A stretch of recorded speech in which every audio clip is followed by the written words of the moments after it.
que acontece? Olha só. Se você olhar no verso, vocês vão ver farinha de milho flocada, geneticamente modificada a partir de bacilos thuringiensis. Aqui já tem mais algumas bactérias, Streptomyces, né?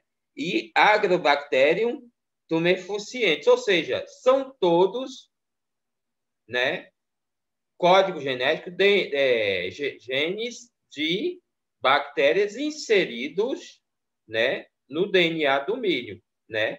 E aqui embaixo o aviso: alérgico, pode conter soja. Já viu? Flocão contendo soja? Interessante. Essa é mais uma coisa para vocês prestarem atenção ao visitar o supermercado. Vamos lá. Raças mais criadas no Brasil. Ô, Gessé, desculpa, você tem alguma coisinha para falar sobre modificação genética? Não, tudo Se você bem, é isso puder aí mesmo. acrescentar, eu agradeço. Oi? Não, tudo bem, é isso aí mesmo. É isso mesmo, né?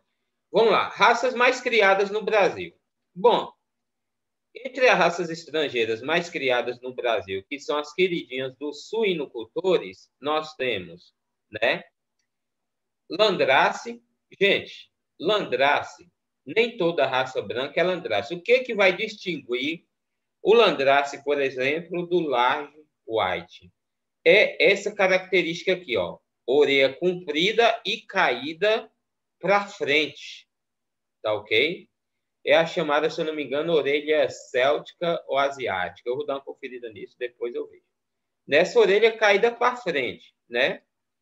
Então, grande área de olho de lombo, apresentam ótimo desempenho, ou seja, em termos de ganho de peso, porcas com boas características maternas, com grandes leitegadas, o que quer dizer que as porcas dessa raça produzem no parto grande quantidade de leitões, né? E cascos, porém, tem uma característica: os cascos são pouco resistentes, tá? Os machos e as fêmeas são utilizadas em cruzamentos, tá ok? Laje White, como vocês podem ver, é branco também, mas diferente do Landrace, é um pouquinho mais curto e a orelha é curta e em pé, tá? Alto rendimento e qualidade de carcaça, ótimo ganho diário de peso e conversão alimentar. As fêmeas são boas mães e boas produtoras de leite. Machos e fêmeas utilizadas em cruzamentos. Tá ok? Ou seja, essa aqui reúne algumas características que esse aqui talvez não apresente em proporção, que é o quê? Conversão alimentar e não tem um problema de casco, tá ok? Já essa aqui, tá ok? São animais que são prolíferos. As fêmeas produzem grande quantidade de leitões em cada parto, tá ok? Então, cruzamento entre essas duas raças há uma tendência de eu reduzir os problemas de parto, ter um animal com ótimo ganho diário de peso e conversão alimentar e também produzir ninhadas numerosas a cada parto. Tá ok? Vamos lá. Raças mais criadas no Brasil. Raças estrangeiras novamente. Duroc, né? Que é um animal vermelho, um tom meio avermelhado, peludo meio avermelhado, orelha curta e caída para frente. E ele tem uma boa qualidade e rendimento de carcaça, marmorização da massa muscular. O que quer dizer marmorização? É quando eu tenho, vamos supor, a introdução, ou seja, a mistura de um tecido em outro tecido. Por exemplo, no caso de marmorização para gordura, é quando eu tenho na carne, né, como é um exemplo do cupim, é uma boa quantidade de gordura entremeada nas fibras musculares, o que promove suculência. Isso que chama marmorização, tá? Ótima CA, conversão alimentar, que é o quê? ganho de quilo de peso vivo para cada quilo de ração consumida, ou seja, vamos supor, para cada quilo de ração, ele vai me dar X quilos ou X gramas de ganho de peso. Então, essa conversão alimentar dele é ótima, ou seja, consome pouca ração para um ótimo ganho de peso. É um animal ideal para fazer cruzamento com as outras duas raças anteriores. Alto ganho de peso diário, porém, as fêmeas dessa raça não apresentam boas características maternas. Somente o macho é utilizado em cruzamento. Por quê? Justamente para não transmitir para outras raças essa característica da fêmea. Tá ok? Vamos lá. O Pietran é esse malhado, né? Pintado. Os 4 pernios grossos. Orelhudo mais em pé, né? Levemente caído para frente, mas não chega a ficar sobre os olhos como landrace. Raça dos 4 pernis. Ótima área de olho de lombo, praticamente livre do gene alotano, do estresse, que era um fator negativo, que é aquele gene que provoca estresse e alta agressividade, né? E os machos são utilizados em cruzamentos, tá ok? Vamos lá. Raças mais criadas no Brasil. Raças brasileiras. Bom, temos aí o Piau, o famoso Piau, tá? Nós temos o Caruncho, nós temos o Nilo, né? E nós temos o Tatu. São as raças brasileiras mais criadas. Gente, eu não falei aí de uma raça que esteve quase extinta, eu acabei esquecendo de colocar ela aí, que é o Moura, que, se eu não me engano, foi uma raça trazida pelos portugueses, tá?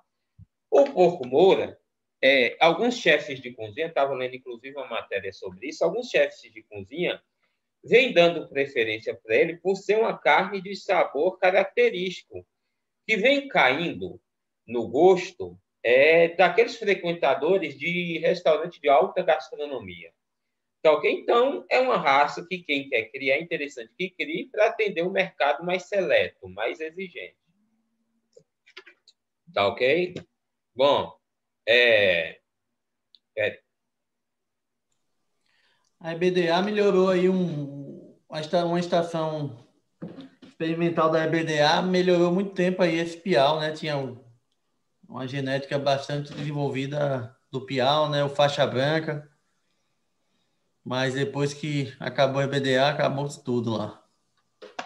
Exatamente. Inclusive, é muito escasso, e eu sinto falta disso. Quem cria hoje o chamado porco caipira, eu tenho inclusive um primo que tem 15 matrizes caipira, tá? Para atender esse mercado seleto, o mercado de defumados em Vitória da Conquista, né? E é muito escasso, né, o melhoramento genético dessas raças brasileiras, dessas raças nativas nossas, tá ok? Isso faz muita falta, até mesmo porque o pequeno produtor ele quer uma raça mais rústica, mas que não deixe de ter também uma boa conversão alimentar e uma elevada taxa e uma elevada taxa de produção de leitões, né, a cada parto. Isso faz falta no mercado. Quem desenvolver isso aí e colocar no mercado, com certeza tem muito a ganhar. Tem muito a ganhar mesmo, né? Bom, vamos lá. Híbridos. Os híbridos são esses que eu falei, o MS60, né? Que eu citei, cruzamento do Rock, Laje White e Pietran, caráter livre do gene alotano, responsável pelo estresse dos suínos terminados. O MS58, de 96, do Rock Hampshire, e o Pietran, rendimento de carne na carcaça de no mínimo 58%, né? O MS-115 do Rock, Laje White e Pietran, potencial para carne na carcaça acima de 62%, ou seja, você matou o animal, descontou ali e ficou a carcaça. Ou seja, 38% vai ser osso e 68% vai ser carne, com reduzida espessura de toucinho e ótima conformação da carcaça. Todos eles desenvolvidos pela Embrapa. E o MO...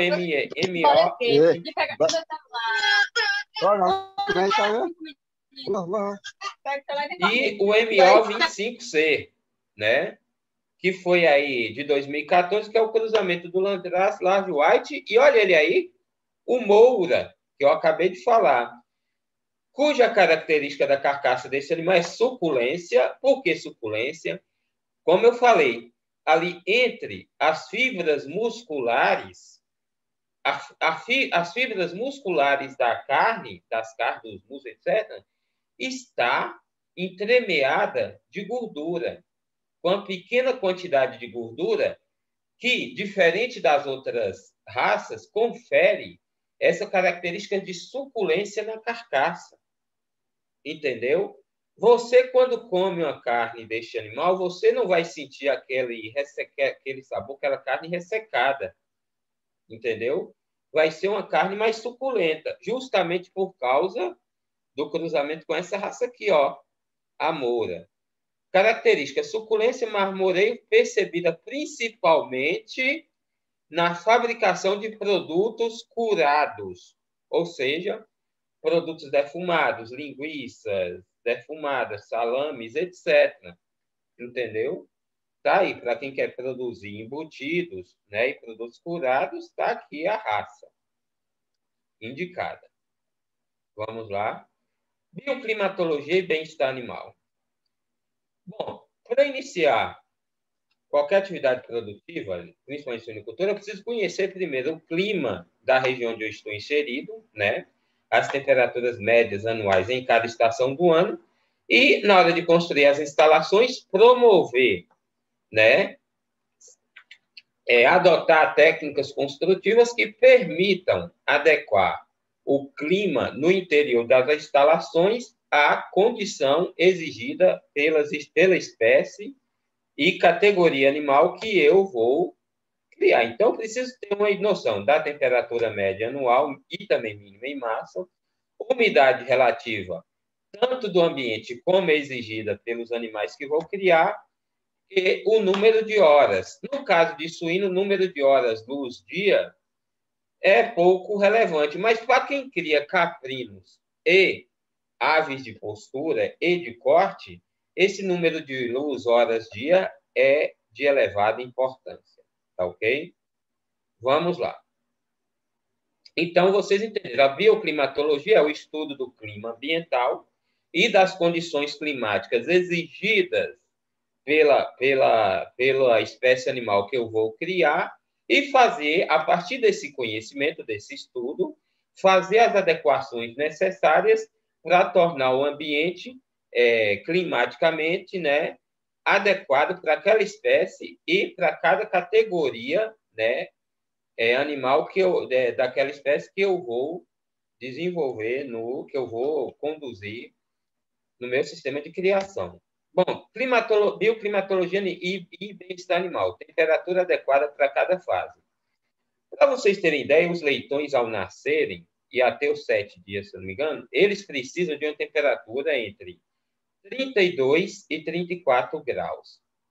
Vocês vão ver que estranho. A fêmea gestante em lactação, a fêmea em lactação já requer uma temperatura um pouco mais baixa, tá?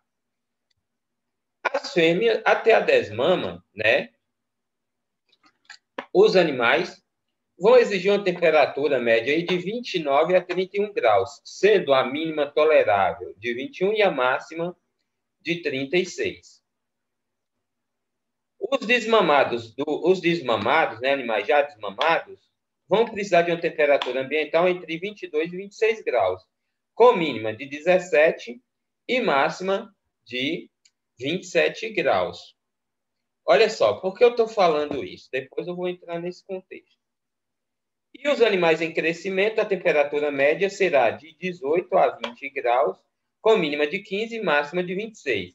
Olha, cada uma dessas fases, os animais devem ser conduzidos em ambientes diferenciados. Por exemplo, não é interessante que eu misturo no mesmo ambiente animais dessa fase com animais dessa fase, pois o ambiente de cada um deverá ter uma temperatura diferente, tá ok? E para isso eu preciso adotar técnicas construtivas adequadas para proporcionar essas temperaturas para cada ambiente. Bioclimatologia, temperatura adequada para cada fase. Vamos lá. Animais em terminação. A temperatura ideal é de 18 a 21, de 12, perdão, a 21 graus. Mínima de 12, máxima de 26. Gestantes de 16 a 19 graus, mínima de 10, máxima de 24. E em lactação, mínima de 12, máxima, entre 12 e 16 graus, mínima de 7, máxima de 23. Olha só que interessante.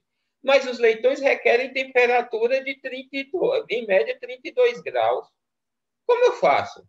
Na instalação onde eles forem criados com as mães, né, que eles vão ficar ali até os 28 dias, é interessante que eles tenham uma estrutura dentro da baia da maternidade, uma estrutura chamada escamoteador, que é uma caixa quadrada de 70 centímetros por 1, 80 por 1, com uma pequena abertura forrada com palha e uma lâmpada incandescente. Para quê? Para que aquela temperatura interna seja alcançada ali uma temperatura interna nesse escamoteador em torno de 32 graus e o animal tenha acesso a esse ambiente e saia somente para ir ao encontro da mãe no ambiente externo só para se alimentar. Entendeu? Por isso que nas criações de suínos, a taxa de perda de leitões é muito alta, por causa principalmente também da questão da temperatura média do ambiente, tá ok? E também por causa da mãe, que num dado momento, ali no dormir, os animais, por tentar equilibrar a temperatura e caçar um aquecimento, se juntam à mãe, a mãe se vira, acaba esmagando um ou outro leitãozinho aí, tá ok?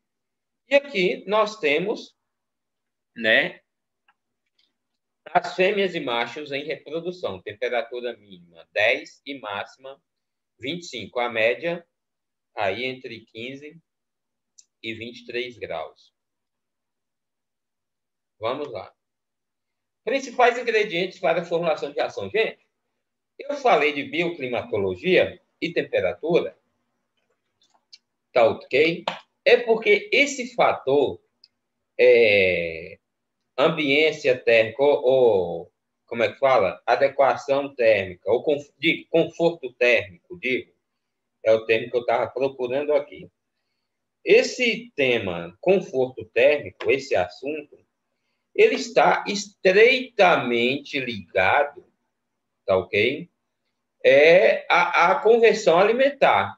Se o animal está submetido a um desconforto térmico, a um estresse térmico, com elevada temperatura fora, ou baixa temperatura demais, fora do seu padrão de temperatura ideal, duas coisas acontecem. Uma, ou ele vai reduzir o consumo de ração e também vai reduzir a sua conversão alimentar. Porque a conversão alimentar também está estreitamente ligado à temperatura adequada. Porque, por exemplo, quanto mais frio ou quanto mais quente, eu vou gastar mais energia daquele alimento para poder promover a regulação térmica, ou seja, a regulação da temperatura do meu organismo. E, com isso, essa energia, ou seja, que eu estou consumindo para regular minha temperatura, deixará de ser depositada na forma de músculo e gordura. E aí eu vou retardar, atrasar o meu ganho de peso. Aí eu vou ter que consumir mais ração para ganhar o mesmo peso. Tá ok? Eu me refiro, não eu. Me colocando aí na segunda pessoa do leitão, viu, gente? Eu não, os leitões, tá ok? Pegou aí, viu? Principais ingredientes para a formulação de ração. Ingredientes convencionais. Até a distância é uma adaptação das atividades de assistência técnica e extensão rural do Bahia Produtiva. Projeto do Governo do Estado da Bahia por meio da Secretaria de Desenvolvimento Rural do Estado da Bahia, executado pela CA, Companhia de Desenvolvimento e Ação Regional, com recursos provenientes de acordo de empréstimo com o Banco Mundial.